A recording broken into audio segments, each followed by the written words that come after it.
It is, of course, Tuesday morning, September the 11th, 2012, but my mind is on a day 11 years ago when things were very different here. Pardon my laryngitis, by the way. It's what happens when you hang around with 25,000 Republicans in Tampa and 25,000 Democrats in Charlotte.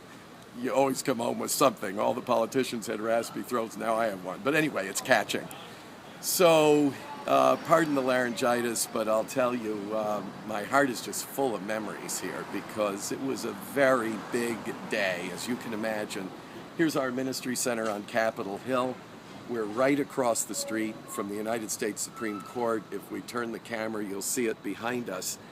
And then just behind the Supreme Court, of course, is the U.S. Capitol, and that's part of the story here. Back those, I can't believe that we're talking about 11 years ago. But those 11 years ago, my own daughter, who was newly graduated from college and was doing an internship here at a pro-life organization in Washington, was living here at our ministry center. And we had other people here on that day.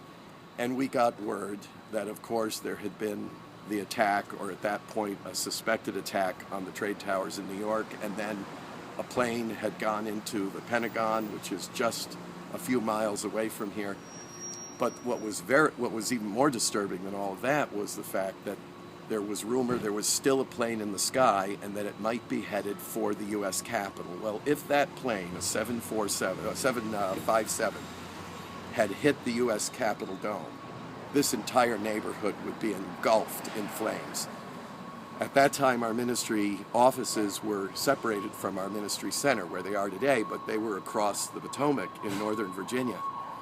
And I called here and I told our people, evacuate immediately, get out.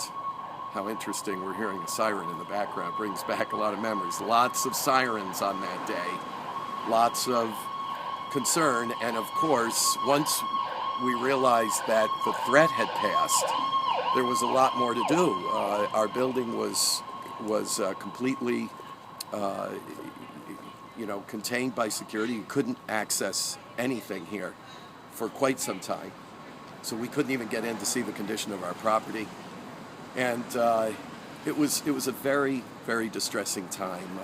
I went just 2 days later to the Pentagon to lead a prayer service there.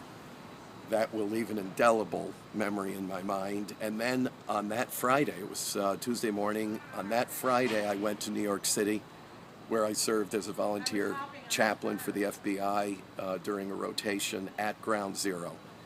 And it's indescribable what I saw there. I put a photo up that I shot with a disposable camera. You'll see it on our website. It was like entering the set of an apocalyptic film. And I'll never forget what my NYPD escort said to me. He said, "Parson, look at your shoes." And my shoes were filled with dust. And he said, "My buddies are in that dust. My buddies are on your shoes." That will live with me for the rest of my life. But our thoughts, our prayers are with the families who are remembering tragic and enormous losses that will never be reclaimed in their lives. And it's something we just should never forget. Being here on Capitol Hill, we're well aware of the fact that this is a prime target for terrorists. So we take that risk because God has called us to serve here. But our prayers are with those families, and I'm asking for your prayers to be with us because it's not always easy to serve in a place that has these kinds of haunting memories. So on this day, we remember those who were lost, and we remember the heroes that saved many of them. God bless.